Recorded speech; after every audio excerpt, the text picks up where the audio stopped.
Hello students, आप सभी का एक बार फिर स्वागत है। आज देखिए मैं आपको बता रहा हूं विविध प्रश्नावली का पार्ट 2 वीडियो, क्योंकि इसमें 16 से लेके जो क्वेश्चंस हैं वो भी आपको बताने हैं। लेकिन उससे पहले मैंने आपको पिछले वीडियो में ये बात बोली थी, इसके जो बाकी के त्रिगुण हैं, जो संयुग्मी वाले त्रिगुण हैं, वो भी सिद्ध करके दिखाने हैं। वो मैंने देखिए कर भी रखे हैं, क्योंकि वो सिंपल भी थे। मैं आपको पूरे समझाऊंगा अभी।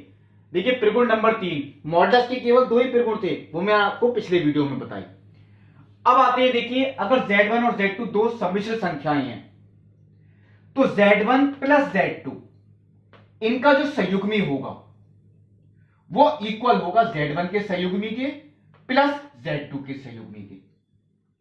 और ऐसे ही देखिए जो त्रिगुण नंबर 4 है, Z1 माइनस Z2 का जो संयुग्मी होगा वो होगा Z1 का संयुग्मी माइनस Z2 का संयुग्मी। यानी जो चिन्ह यहां पे होगा वही यहां पे आएगा। प्लस है तो प्लस आएगा, माइनस है तो माइनस आएगा। अब ये कैसे प्रूव करें? इसे प्रूव करने के लिए मैंने Z1 और Z2 को देखिए, ये जो कोने में लिखा है, मैंने दो सम्मिश्र संख्याएं मानी, x1 plus i/1, x2 plus i/2। ध्रुवीय रूप में मैंने नहीं माना, क्योंकि इसे भी सिंपल ही रहेगा, कोई ज्यादा टिपिकल नहीं होगा। अब देखिए पहले मैं आपको चलिए बायां पक्ष बता रहा हूं। ये जो त्रिगुण नंबर 3 है, इसका बायां पक्ष, Z1 का मान मैंने Z1 की जगह लिखा, Z2 का मान मैंने Z2 की जगह लिखा। पूरे का संयुग्मी, अभी मैंने संयुग्मी नहीं किया, संयुग्मी का चिन्ह लगा हुआ है, इसका मतलब है अभी संयुग्मी नहीं किया। अब इसे देखिए मैंने मानक रूप में लिखा, x1 प्लस x2 एक ब्रैकेट में, और प्लस i कॉमन लेके y1 प्लस y2 दूसरे ब्रैकेट में। यह हो गया इसका मानक रूप। वास्तविक भाग, काल्पनिक भाग, इसका संयुग्मी देखिए अभी नहीं किया है। अब मैं करूंगा संयुग्मी, क्योंकि जब तक मानक रूप में कोई चीज नहीं आएगी हम उसका संयुग्मी नहीं कर सकते। अब देखिए अगर मैं इसका संयुग्मी करता हूं तो देखिए वास्तविक भाग तो ऐसे ही रहेगा, काल्पनिक भाग उसी का चिन्ह बदलेगा, यानी प्लस था माइनस हो गया, x1 plus x2 minus i y1 plus y2। ये तो हुआ देखिए बायां पक्ष। अब चलिए अगर दाएं पक्ष की बात करें, Z1 का संयुग्मी, तो पहले मैंने केवल Z1 का मान रखा है, अभी संयुग्मी नहीं किया। और Z2 का संयुग्मी, तो यहां भी देखिए Z2 का मान रखा है, इसका संयुग्मी नहीं किया। संयुग्मी मैंने इस स्टेप में किया, x1 प्लस i/1, इसका संयुग्मी x1 माइनस i/1। और ऐसे ही देखिए x2 प्लस i/2, इसका संयुग्मी x2 माइनस i/2। वास्तविक भाग मैंने एक ब्रैकेट में किए, x1 प्लस x2, और माइनस i कॉमन लेके y1 प्लस y2। ये देखिए प्रूफ हो गया, बायां पक्ष इक्वल टू दायां पक्ष। ये था त्रिगुण नंबर 3। अब देखिए जो त्रिगुण नंबर 4 है वो भी सिंपल ही है। चलिए मैं आपको पूरा बता देता हूं। पहले Z1 का मान रखा x1 प्लस i/1, Z2 का मान देखिए x2 प्लस i/2 है, लेकिन बाहर किसका चिन्ह है? माइनस का, तो ये माइनस से जब गुणा करेंगे तो माइनस के x2 माइनस के i/2। पूरे का संयुग्मी अभी नहीं किया, और तब तक नहीं कर सकते जब तक इसे मानक रूप में ना लिख लें। x1 माइनस x2 एक ब्रैकेट में लिखा, प्लस i कॉमन लेके y1 माइनस y2 दूसरे ब्रैकेट में लिखा। ये अब मानक रूप में आया। अब हमें इसका संयुग्मी करना है, वो मैंने नीचे स्टेप में लिखा, x1 minus x2 minus i y1 minus y2। संयुग्मी के लिए केवल i का चिन्ह बदलता है, बाकी कोई चीज चेंज नहीं होती है। दायां पक्ष, Z1 का मान रखा, Z2 का मान रखा, अभी संयुग्मी नहीं किया था। हाँ संयुग्मी अब इस स्टेप में किया मैंने, x1 माइनस i/1, और इसका क्या आएगा x2 माइनस i/2, लेकिन बीच में किसका चिन्ह है? माइनस का, तो माइनस के x2 प्लस के i/2। अब देखिए x1 माइनस x2 एक ब्रैकेट में, और माइनस i कॉमन लेते हुए y1 माइनस y2 दूसरी ब्रैकेट में। हो गए दोनों पक्ष प्रूफ, बायां पक्ष इक्वल टू दायां पक्ष। त्रिगुण नंबर 5, देखिए जो चीज प्लस और माइनस में थी वही गुणा में है। प्लस है तो प्लस होता है, माइनस है तो माइनस, गुणा है तो गुणा ही आएगा। यानी पूरे का जो संयुग्मी होगा वो उनके अलग अलग संयुग्मी के गुणनफल के बराबर होगा। और भागफल में भी यही होगा, पूरे का जो संयुग्मी होगा यानी Z1 बटे Z2 का संयुग्मी वो दोनों के अलग अलग संयुग्मी के इक्वल होगा, यानी Z1 का कॉन्जुगेट अपॉन Z2 का कॉन्जुगेट। अब देखिए कैसे प्रूव करें। Z1 और Z2 के पहले मैंने मान रखी, बाएं पक्ष ही बता रहा हूं, संयुग्मी अभी करना बाकी है, ऐसे ही चिन्ह लगा रहने दिया। इनकी गुणा करी, और गुणा भी मैंने ऐसे कर दिए एक स्टेप में, आप लोग क्योंकि कई बार कर चुके हैं। वास्तविक भाग एक साथ कर लिया, काल्पनिक भाग एक साथ कर लिया। अब अगर हम इसका संयुग्मी निकालें तो देखिए, और आई का चिन्ह बदल गया, ये बायां पक्ष हुआ। बहुत सिंपल है, कोई टिपिकल नहीं है, आप लोग गुणा कई क्वेश्चंस में कर चुके हैं। अब देखिए दायां पक्ष, पहले मैंने Z1 का मान रखा, इसका संयुग्मी निकालना है अभी। फिर Z2 का मान रखा, इसका संयुग्मी। देखिए पहले स्टेप में मैंने केवल मान रखे हैं, कोई सा भी प्रगुण देख लीजिए आप। अब मैंने इसका संयुग्मी किया, x1 minus i by one, x2 minus i by two, संयुग्मी का चिन्ह हट गया। अब इनकी गुणा करी, और गुणा की देखिए तो गुणा भी आप लोग जानते हैं, यहां था दोनों पक्ष इक्वल आ गई, प्रूफ होके। बहुत सिंपल है, आप लोग स्क्रीनशॉट लेके खुद दोबारा भी पढ़ सकते हैं, खुद भी करके देख सकते हैं, शायद देखने की जरूरत भी नहीं पड़ी। अब देखिए जो त्रिकोण नंबर 6, पहले मैंने Z1 और Z2 के मान रखे, पूरे का संयुग्मी करना है अभी। देखिए वो तो बात की बात है, पहले तो केवल मैंने मान ही रखे हैं हर त्रिकोण में। अब देखिए इसे जब तक हम मानक रूप में नहीं लाएंगे तब तक इसका संयुग्मी निकाल ही नहीं सकते। कैसे निकालें वो? तो मानक रूप में लाने के लिए हर का परिमेयकरण करना पड़ेगा। हर का परिमेयकरण करने के लिए देखिए मैंने गुणा की है, x2 minus i by to से, अंश में भी और हर में भी। जब इनकी गुणा करेंगे तो आप लोग गुणा तो जानते ही हैं, देखिए मैंने ऊपर एक स्टेप में कर दिया है, आप लोग भी सीधा कर सकते हैं। वास्तविक भाग एक साथ, काल्पनिक भाग एक साथ, अभी संयुग्मी नहीं किया है। और नीचे देखिए a plus B into A minus B, A square minus B square, वो ये आ गया सूत्र। अब देखिए अगर मैं इस संख्या का संयुग्मी करूं तो संयुग्मी में केवल किसका चिन्ह बदलता है? आई का। तो एक काम करता हूं, मैं इसी स्टेप में कर रहा हूं, देखिए आपको तो करना ही है, उसके नीचे लिखना है। लेकिन देखिए यहां क्योंकि इतना स्पेस नहीं है, मैंने संयुग्मी का चिन्ह हटा दिया और मैंने इसी में ही देखिए माइनस कर दिया। ये आता है मेरा बायां पक्ष सॉल्व होके, यानी Z1 बटे Z2 का जो कॉन्जुगेट है वो ये आता है सॉल्व होके। अब आता है दाएं पक्ष की बात। दाएं पक्ष में क्या? Z1 का कॉन्जुगेट बटे Z2 का कॉन्जुगेट। तो पहले तो कायदे में मुझे मान रखने थे, Z1 का मान x1 plus I by one और Z2 का मान x2 plus I by to, उनके भी कॉन्जुगेट मैंने यहां सीधे कॉन्जुगेट लिखे, देखिए x1 minus i by one बटे x2 minus i by to, मैंने सीधा Z1 का कॉन्जुगेट लिखा और Z2 का भी कॉन्जुगेट लिखा। अब हमें यह चीज इसके इक्वल प्रूफ करके दिखानी है। इसका मतलब है इसे हमें मानक रूप में बदलना है, और मानक रूप में बदलने के लिए क्या करना पड़ता है आप लोग जानते ही हैं, हर का परिमेयकरण। यह काम मैं आपको छोड़ता हूं। अब जब आप इसका परिमेयकरण करेंगे, और परिमेयकरण का मतलब क्या है, x2 plus I by to से गुणा अंश में भी और हर में भी। अब आप लोग जब इनकी गुणा करेंगे तो देखिए ये बात तो क्लियर हो रही है, तो यही आएगा नीचे। जब इनकी गुणा करेंगे वो आपको ये प्रूफ करके लाना है, जब इक्वल आ जाए हो गया त्रिगुण प्रूफ। यही चारों त्रिगुण थे, देखिए कोई सा भी हो सकता है, अगर एक एग्जाम में आता है प्रूफ करने के लिए आप लोग कर सकते हैं। Z1 को x1 plus I by one माने और Z2 को क्या माने, x2 plus I by to.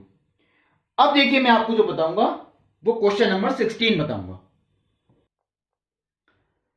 देखिए जो विविध प्रश्नावली का क्वेश्चन नंबर 16, यदि x प्लस आई वाई का whole cube equal to u plus i b, तो हमें सिद्ध करके दिखाना है u upon x plus v upon y equal to 4x square minus y square. वो देखिए बुक में लिखा है, आप लोग देख सकते हैं, मैंने केवल वो पार्ट लिखा है जिसमें यदि लिखा है, क्योंकि क्वेश्चन हमें यहीं से स्टार्ट करना है। यदि ये सम्मिश्र संख्या इसके इक्वल है, तो अभी तो मैं इनकी तुलना नहीं कर सकता, देखिए क्योंकि यहां तो क्यूब भी है, इसका मतलब मुझे इसका क्यूब भी करना पड़ेगा। a प्लस बी का होल क्यूब, a का क्यूब प्लस b का cube plus 3 into a into b, bracket में a plus b equal to u plus i b. अब देखिए आगे एक्स क्यूब, आई क्यूब की जगह क्या लिख सकते हैं, माइनस आई, माइनस आई लिख दिया मैंने। आई क्यूब को क्योंकि क्या लिखते हैं, माइनस की आई, और इनकी मैं गुणा कर रहा हूं अंदर, 3x स्क्वायर वाई आई, इन दोनों की गुणा की देखिए यही आएगा एक्स स्क्वायर वाई आई, और इनकी अगर गुणा करते हैं तो 3x y square i square equal to, ये तो चलिए सिंपल है दाएं पक्ष में, क्योंकि मानक रूप में ही लिखी हुई है। ये संख्या मानक रूप में नहीं थी, इसलिए मुझे इसका क्यूब करना पड़ा। अब देखिए आई स्क्वायर एक ही जगह आता है और आई स्क्वायर का मान कितना होता है -1, तो ये माइनस के 3xy स्क्वायर हो गया। ये वास्तविक भाग के साथ आ गया एक ब्रैकेट में x cube minus 3xy square, और इन दोनों में आई कॉमन, तो क्या बचा 3x स्क्वायर वाई माइनस के y cube equal to u plus i v. अब बिल्कुल ठीक है, देखिए ये जो सम्मिश्र संख्या थी वो मानक रूप में है, वास्तविक भाग काल्पनिक भाग। अब अगर हम इनकी तुलना करें, क्योंकि मैंने आपको कई बार बताई ये बात, जब दो सम्मिश्र संख्याएं समान होती हैं तो उनके वास्तविक भाग भी बराबर होंगे और काल्पनिक भाग भी बराबर होंगे। आप लोग एक लाइन जरूर लिख दें, दोनों सम्मिश्र संख्याओं के वास्तविक तथा काल्पनिक भाग बराबर करने पर, या चलिए शॉर्ट में इतना भी लिख सकते हैं, मैं लिख देता हूं यहां पर तुलना करने पर। देखिए वास्तविक भाग ये है और वो किसके इक्वल होगा, u के, यानी u is equal to x cube minus 3xy square. और अगर काल्पनिक भाग की तुलना करूं तो देखिए v इज इक्वल टू ये हो गया, कॉमन लगा के चलिए लिख देता हूं, v is equal to 3x square y minus के वाई क्यूब। वास्तविक वास्तविक के बराबर, काल्पनिक काल्पनिक के बराबर। अब देखिए मैं इसमें अगर x कॉमन लेता हूं, क्योंकि x कॉमन है भी यहां पे, तो यहां पे ये बचता है x square minus 3y square, और ऐसे ही यहां पे अगर मैं y कॉमन लेता हूं तो बचेगा 3x square minus y square. ये x में बटे में ले गया u अपॉन एक्स,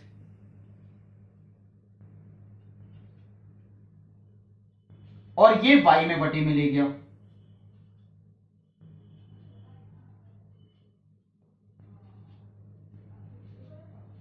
ऐसा शायद क्यों किया मैंने, क्योंकि आप लोग समझ गए होंगे बुक में जो लिखा है आपका, इन दोनों को जोड़ के वो हमें उत्तर प्रूव करके लाना है, यानी u upon x plus v upon y का मान निकालना है। आप ऐसे भी कह सकती हैं। तो देखिए u अपॉन एक्स का मान तो ये है और v अपॉन वाई का मान ये है। अगर हम दोनों को जोड़ दें, x square minus 3y square plus 3x square minus y square, तो 3x स्क्वायर और x square 4x square, minus के 3y स्क्वायर माइनस के वाई स्क्वायर माइनस के 4y स्क्वायर, और इसमें भी 4 कॉमन।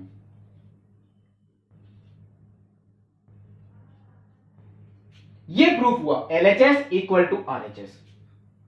यही हमें प्रूफ करके भी दिखाना था। तो ये देखिए क्वेश्चन नंबर 16 था। 17 में अभी थोड़ी देर में बताता हूं, क्योंकि वो तो देखिए बहुत इंपॉर्टेंट क्वेश्चन है, थोड़ा लेंथी भी है, टाइम भी उसमें ज्यादा लगेगा। पहले एक छोटा क्वेश्चन मैं आपको बता रहा हूं, मॉडुलस के अंदर 1 माइनस आई, इसकी whole power x equal to अगर 2 की पावर x है। ये प्रूफ नहीं करना है, हमें एक समीकरण को हल करना है। हल करने का मतलब है x के मान निकालने हैं। और क्या लिखा है क्वेश्चन में, इस समीकरण के शून्येतर पूर्णांक मूलों की संख्या। मैं देखिए ये चीज ऊपर लिख रहा हूं, एक तो वर्ड लिखा है शून्येतर पूर्णांक मूलों की संख्या। इसका मतलब यह है x के ऐसे कितने उत्तर होंगे जो पूर्णांक होंगे। मूल का मतलब क्या है, x का मान, तो x के कितने मान होंगे निकल के जो इस समीकरण को संतुष्ट करती हैं, पूर्णांक होने चाहिए। लेकिन एक शब्द और है शून्य, शून्येतर। शून्येतर का मतलब शून्य से इतर, यानी जीरो नहीं हो सकता उसमें। अगर जीरो उत्तर आ रहा है हमारा तो हम जीरो नहीं लेंगे, जीरो के अलावा कितने उत्तर हैं उनकी संख्या हमें बतानी है। हो सकता है इसका जीरो भी उत्तर है, वो तो चलिए सॉल्व करके पता लगेगा। अब इस समीकरण को कैसे सॉल्व करें, यहां तो मॉडुलस का चिन्ह है, तो मैंने आपको देखिए किसी सम्मिश्र संख्या का मापांक निकालने का एक शॉर्ट मेथड भी बता रखा है। वर्गमूल के अंदर वास्तविक भाग का वर्ग प्लस काल्पनिक भाग का वर्ग। किसी भी सम्मिश्र संख्या का मापांक हम ऐसे ही तो निकालते हैं, वर्गमूल वास्तविक भाग का वर्ग तो 1 का वर्ग प्लस काल्पनिक भाग का वर्ग यानी -1 का वर्ग। ये इस सम्मिश्र संख्या का मापांक हुआ। लेकिन मापांक की भी पावर कितनी है, x, वो मैंने देखी यहां लगाई, और ये इक्वल टू किसकी है, 2 की पावर x। चलिए आगे देखते हैं कैसे सॉल्व हो सकता है। ये हो गया देखिए 1 और 1 2, तो वर्गमूल 2 की whole power x equal to 2 की पावर x। अब कुछ लोग देखिए सॉल्व करने में करते हैं घात से घात कैंसिल कर दी। ऐसा नहीं करना है। जब आधार समान होते हैं तो घातों की तुलना होती है। अभी तो इनके आधार समान है ही नहीं, क्योंकि यहां पे वर्गमूल 2 है और यहां 2 है। अब इसे कैसे सॉल्व करें, चलिए मैं एक काम करता हूं, यहां तो मैंने वर्गमूल 2 ही लिखा रहने दिया, इस वाले 2 को लिखा मैंने वर्गमूल 2 का स्क्वायर। 2 को लिखा वर्गमूल 2 का स्क्वायर, क्योंकि 2 ही आएगा, और इसकी भी पावर कितनी है, x। ये सिर्फ इसलिए किया ताकि इनके आधार समान हो जाए। देखिए ये तो ठीक था, वर्गमूल 2 की पावर x। अब ये देखिए जब घात की घात होती है तो इनकी गुणा होती है, यानी वर्गमूल 2 की टोटल पावर हो गई 2x। अब बिल्कुल ठीक है, यहां भी आधार वर्गमूल 2 है, यहां भी आधार वर्गमूल 2 है।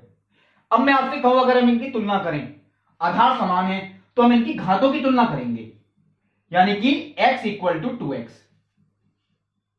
अब फिर कुछ लोगों के दिमाग में ये बात आएगी x से x कैंसिल कर दिया तो 1 इज इक्वल टू 2, वो तो करना ही नहीं है, वो तो पॉसिबल ही नहीं है।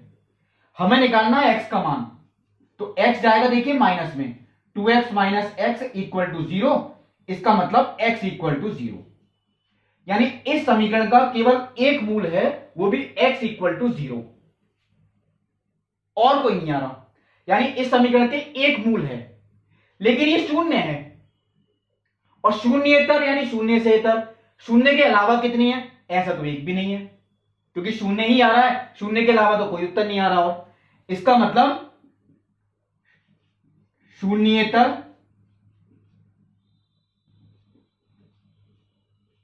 एक भी मूल नहीं है।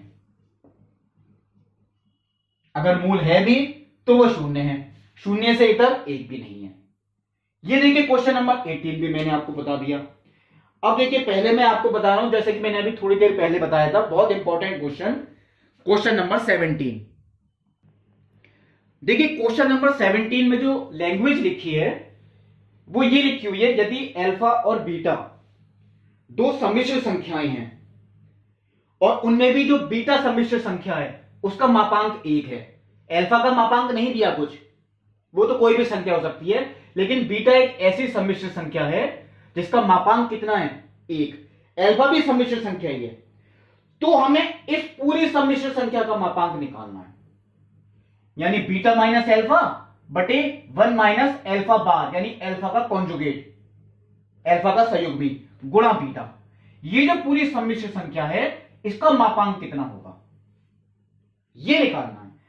अब देखिए आप लोगों को मैंने एक त्रिकोण बताया था प्रूव करके बेसिक कॉन्सेप्ट वाले वीडियो में, शायद उसका यूज किसी क्वेश्चन में नहीं हुआ हो, इस क्वेश्चन में होगा।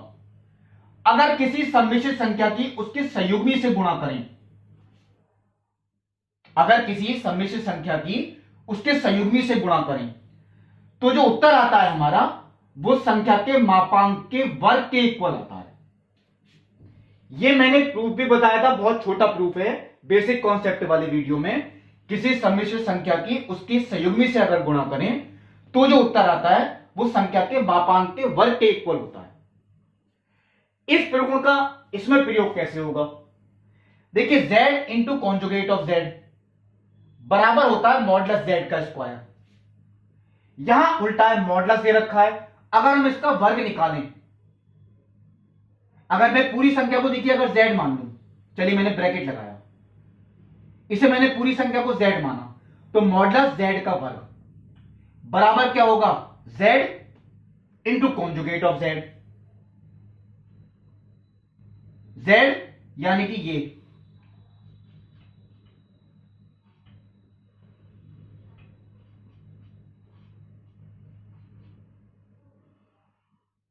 Into conjugate of Z.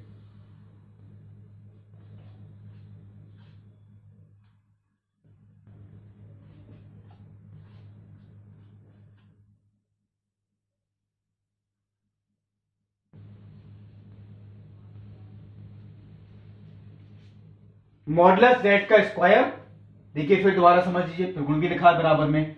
अगर हम पूरे को जेड माने तो मॉडुलस जेड का वर्ग equal to z into conjugate of z. चलिए ये तो मैं ऐसे ही कॉपी करता जा रहा हूं। अब इसे कैसे सॉल्व करें, तो देखिए पहली ब्रैकेट को तो मैंने ऐसे ही रहने दिया, बीटा माइनस एल्फा बटे 1 minus alpha bar into beta, ऐसे ही रहने दिया। अब आप लोग सोचेंगे इसमें ही क्या सॉल्व करें, तो मैंने जो अभी आपको त्रिगुण प्रूव करके दिखाई थी वीडियो के शुरुआत में, देखिए मान लीजिए ये संख्या अगर Z1 है और ये पूरी संख्या है Z2, तो Z1 बटे Z2 का कॉन्जुगेट, Z1 बटे Z2 का कॉन्जुगेट वो किसके इक्वल होता है, Z1 का कॉन्जुगेट बटे Z2 का कॉन्जुगेट, यानी दोनों के कॉन्जुगेट अलग अलग हो जाएंगे। मैं आपको यहां लिख के दिखा रहा हूं, देखिए बीटा माइनस एल्फा इसका कॉन्जुगेट बटे 1 minus alpha bar into beta इसका भी कॉन्जुगेट, वो देखिए ये हो गया। ये मैंने उसी त्रिगुण से लिखा है, Z1 बटे Z2 का कॉन्जुगेट वो किसके इक्वल होता है, Z1 का कॉन्जुगेट बटे Z2 का कॉन्जुगेट, दोनों के कॉन्जुगेट सेपरेट हो जाते हैं। अब देखिए आगे कैसे लिखें, ये ब्रैकेट तो ऐसे ही लिखी हुई छोड़ देता हूं, बीटा माइनस एल्फा बटे 1 minus alpha bar into beta. फिर मैं वही त्रिगुण बताता हूं आपको जो अभी प्रूव करके दिखाए हैं। मान लीजिए ये संख्या है Z1 और ये संख्या है Z2, तो Z1 माइनस Z2 का कॉन्जुगेट, ये भी मैंने प्रूव करके दिखाया था आपको, त्रिगुण नंबर शायद 4 था ये। दोनों के कॉन्जुगेट अलग अलग हो जाएंगे, यानी बीटा का कॉन्जुगेट माइनस एल्फा का कॉन्जुगेट, चिन्ह वही आता है जो बीच में होता है, बटे यही चीज हमें नीचे भी करनी पड़ेगी, क्योंकि Z1 माइनस Z2 इस पूरे का कॉन्जुगेट, तो 1 का कॉन्जुगेट, तो 1 का कॉन्जुगेट तो देखिए 1 ही होगा। चलिए मैं आपको समझाने के लिए एक बार लिख देता हूं, माइनस इसका कॉन्जुगेट यानी एल्फा बार इंटू बीटा इसका कॉन्जुगेट, ये देखिए Z1 माइनस Z2 का होल कॉन्जुगेट, तो Z1 का कॉन्जुगेट माइनस Z2 का कॉन्जुगेट, ऊपर भी अप्लाई किया, देखिए नीचे भी अप्लाई किया। अब चलिए आगे देख सकते हैं इसमें क्या होगा। हाँ थोड़ा सा मुझे यहां लगता है यहां कुछ सॉल्व हो जाएगा, बाकी में तो ऐसा कोई सॉल्व करने की जरूरत नहीं पड़ेगी। ये देखिए ये तो मैंने शुरुआत से ही ऐसी कॉपी की है, ये भी चलिए मैंने ऐसे ही लिख दिया, 1 का कॉन्जुगेट मैंने बोला भी था 1, अब लिख दिया मैंने, माइनस, अब देखिए यहां गुणा भी है, मान लीजिए पहली संख्या Z1 है दूसरी संख्या Z2 है, तो Z1 इंटू Z2 का कॉन्जुगेट तो भी अलग अलग होंगे, Z1 का कॉन्जुगेट Z2 का कॉन्जुगेट। अब आप सोचेंगे Z1 का कॉन्जुगेट कैसे लिखें, यानी एल्फा बार इसका भी कॉन्जुगेट गुणा बीटा का कॉन्जुगेट,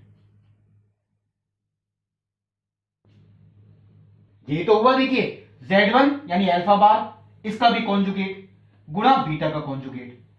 अब आपको देखिए मैं एक चीज और प्रूव करके दिखा रहा हूं, किसी संख्या के कॉन्जुगेट का कॉन्जुगेट वो वापस वही संख्या आती है, क्यों, देखिए मैं एक बात बताता हूं, अगर मान लीजिए z इज इक्वल टू है x प्लस आई वाई, तो इसका कॉन्जुगेट कितना हो जाएगा x माइनस आई वाई, और इसके कॉन्जुगेट का भी कॉन्जुगेट कितना हो जाएगा, इसका फिर चिन्ह बदल गया x प्लस आई वाई, तो ये तो वापस z के इक्वल आ गया। यानी किसी संख्या के जो कॉन्जुगेट का कॉन्जुगेट होता है, संयुग्मी का संयुग्मी, वो वापस उसी संख्या के इक्वल होता है। इसका मतलब है जो एल्फा के कॉन्जुगेट का कॉन्जुगेट होगा वो किसके इक्वल होगा, एल्फा के, वो मैंने इसमें हटा दिया, देखिए ये मैंने इसी स्टेप में आपको करके दिखा दिया। अब ये बिल्कुल ठीक है। अब चलिए आगे क्या सॉल्व कर सकते हैं, यहां तक तो मैंने किया, अब मैं कहता हूं अगर हम इनकी गुणा करें, अंश वाले की गुणा होगी, तो देखिए बीटा इंटू बीटा का conjugate minus beta into alpha conjugate minus alpha into beta conjugate plus alpha into alpha conjugate बटे 1 into 1 minus alpha into beta conjugate minus alpha conjugate into beta plus alpha into alpha conjugate और beta into beta conjugate.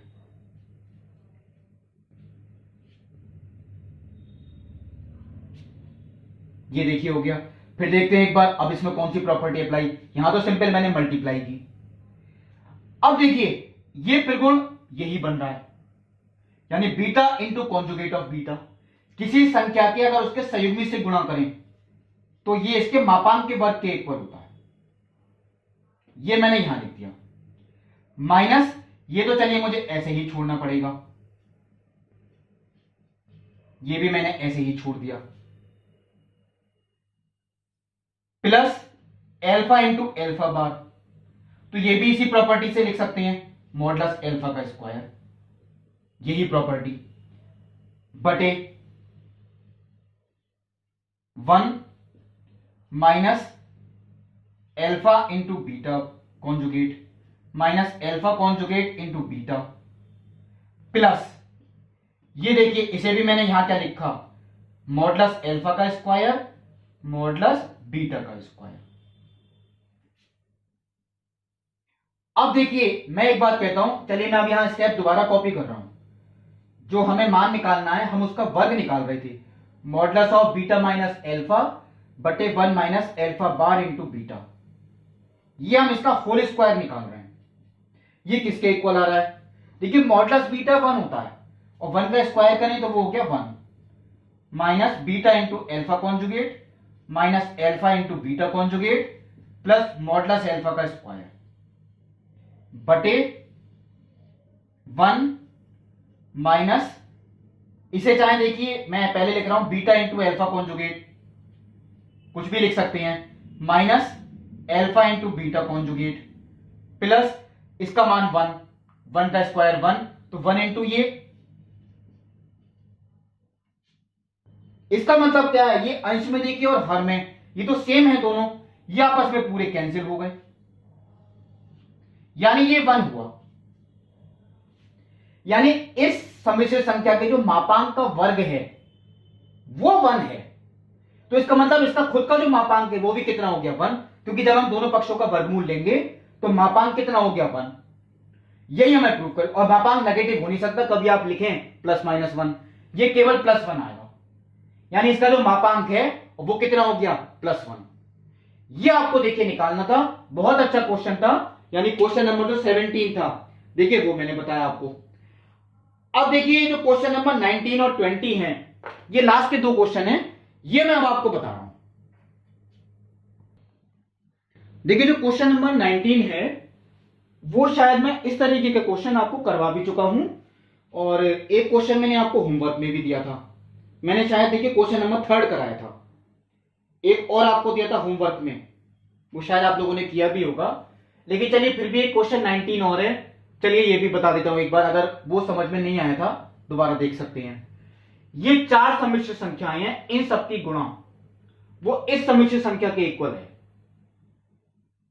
तो हमें proof करके दिखाना है। देखिए कुछ वर्ग आपको दे रखे हैं, इनकी पहचान भी मैंने आपको बताई थी, जब भी इनके वर्ग आएंगे तो आपको दोनों पक्षों का सहयोग भी लेना होता है, यानी अगर हम दोनों पक्षों का सहयोग भी लें,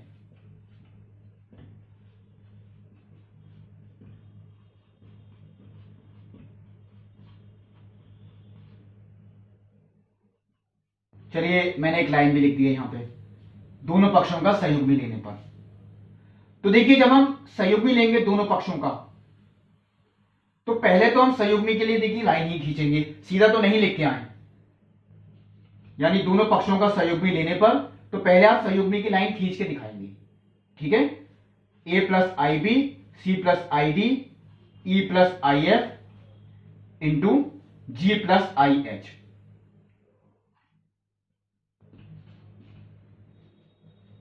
इस पूरी संख्या का सहयोगी, और वो इक्वल किसके होगा, a प्लस आई बी के सहयोगी के। दोनों पक्षों का हमने संयुग्मी लिया। अब देखिए मैं इसका संयुग्मी तो चलिए सीधा ही लिख दूंगा क्योंकि तो एक अकेली संख्या है, इसमें कोई प्रॉब्लम नहीं है। लेकिन पहले इसमें संयुग्मी वाला रूल लगाएंगे कि दो संख्याएं होती हैं, उसका पूरे का संयुग्मी उनके अलग अलग संयुग्मी के गुणनफल के बराबर होता है। अब वो चाहे दो संख्याएं हो चाहे तीन हो, ये पहले हमें यहां इस तरह से लिख के दिखाना पड़ेगा। यानी पूरे का जो संयुग्मी है वो इनके अलग अलग संयुग्मी के गुणनफल के बराबर होगा। ये देखिए इस तरह से, यानी Z1 इंटू Z2 का जो संयुग्मी है, त्रिकोण नंबर मैंने आपको 5 पे शायद लिखा था, ये वो पहले हम इस तरीके से करके दिखाएंगे। सबके संयुग्मी सेपरेट हो गए। अब मैं इनके संयुग्मी लिख रहा हूं, यानी a minus i b, c minus i d, e minus i f, g minus i h equal to a minus i b. ये मैंने समीकरण नंबर 1 मानी और ये मानी समीकरण नंबर 2। अब मैंने जो आपको बताई थी थर्ड क्वेश्चन में बात, ऐसे क्वेश्चंस में समीकरण 1 और समीकरण 2 की गुणा ही करते हैं। तो जब हम इनकी गुणा करेंगे a plus i b into A minus i b, तो गुणा करके वो सीधे लिख देता हूं, आप लोग चाहे पूरा लिख दें, a square plus b square, c plus i d into c minus i d, c square plus d square, इन दोनों की गुणा की e square plus f square, और इन दोनों की गुणा की तो g square plus h square equal to, देखिए इन दोनों की गुणा की तो भी क्या आ रहा है, ए स्क्वायर प्लस बी स्क्वायर।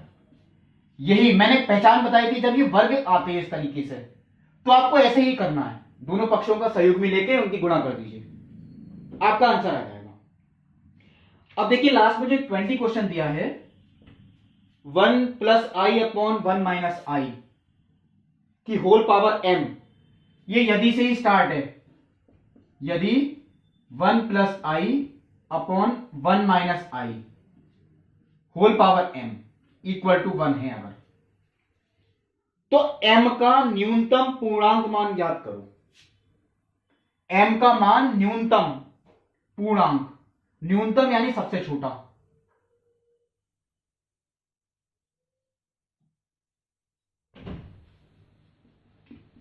अब देखिए इसे सॉल्व करने के लिए मुझे मानक रूप लाना पड़ेगा, तभी हम m का मान निकाल सकते हैं। और मानक रूप का मतलब 1 प्लस आई से गुणा, अंश में भी और हर में भी।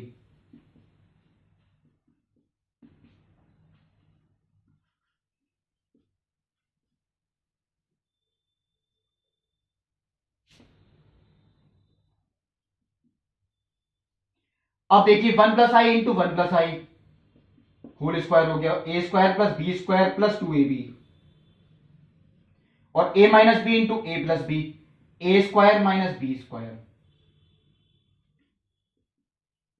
इसे मैं लेके मानक रूप में ही चेंज कर रहा हूं, पावर m तो अपनी जगह ऐसे ही लिखी हुई है। अब आई स्क्वायर का मान कितना होता है, -1, तो ये 1 से तो -1 देखिए कट गया, बचा क्या 2i अपॉन आई स्क्वायर -1 होता है तो +1, 1 + 1 2, 2 से 2 भी कैंसिल। ये तो बहुत सिंपल हुआ, इसका मतलब ये केवल आ गया i की power m is equal to 1। अब हमें क्या निकालना है, m का ऐसा कौन सा मान है, सबसे छोटा पूर्णांक, न्यूनतम पूर्णांक मान, वो हमें निकालना है ताकि इसका उत्तर इक्वल टू 1 आ रहा हो। तो अब आप लोग शायद हो सकता है यहां न्यूनतम धन पूर्णांक हो, ऐसे तो पूर्णांक देखिए बहुत हो सकते हैं, ऋणात्मक भी हो सकते हैं, हो सकता है किताब में लिखने से रह गया हो या शायद मैं नोट नहीं कर पाया। ये शायद धन पूर्णांक की बात कर रहे हैं, न्यूनतम पूर्णांक मान। देखिए मैं आपसे कहता हूं m का ऐसा कौन सा मान रखे पूर्णांक कि i की पावर इक्वल टू 1 आए सॉल्व करके, तो आप लोग जानते हैं i की पावर 4 ये इक्वल टू 1 होता है, तो 4 सबसे छोटा पूर्णांक हुआ क्योंकि i क्यूब का मान -i होता है, i स्क्वायर का -1 होता है, i की पावर 1 वो i होता है, लेकिन i की पावर 0 वो भी तो 1 होता है, तो हम तो 0 भी ले सकते हैं। अब पता नहीं इन्होंने क्या कहा है कि किस तरीके का पूर्णांक है जो ऋणात्मक नहीं होना चाहिए। अगर ये देखिए अगर मैं कहूं आपसे m इज इक्वल टू 0 है, m इज इक्वल टू 0, तो 0 धन पूर्णांक में तो नहीं आएगा, क्योंकि 0 ना तो धनात्मक होता है और ना ही ऋणात्मक। अगर ये धन पूर्णांक की बात कर रहे हैं, धन पूर्णांक की बात अगर करते हैं, तो m का मान वो 4 ही होता है, क्योंकि धन पूर्णांक 4 है, उससे छोटा कोई नहीं है। क्योंकि अगर मैं 0 लिखूंगा i की पावर 0 भी 1 होती है, लेकिन 0 धन पूर्णांक नहीं होती। अगर केवल पूर्णांक की बात करें ये, तो चलिए आप लिख सकते हैं m की वैल्यू 0। पता नहीं बुक में देखिए क्या उत्तर दे रखा है, आप लोग खुद देख लें। वैसे आप लोग क्वेश्चन शायद समझ भी गए होंगे। न्यूनतम धन पूर्णांक अगर कहते हैं तो m का मान 4 ही आएगा। तो देखिए ये क्वेश्चन कंप्लीट होता है और ये एक्सरसाइज भी कंप्लीट होती है। अब देखिए सम्मिश्र संख्याओं के बाद जो अगला चैप्टर है वो शायद रैखिक असमीकाएं हैं। बहुत अच्छा चैप्टर है वो भी, वो मैं आपको अगली वीडियो में बताऊंगा। तब तक के लिए नमस्कार।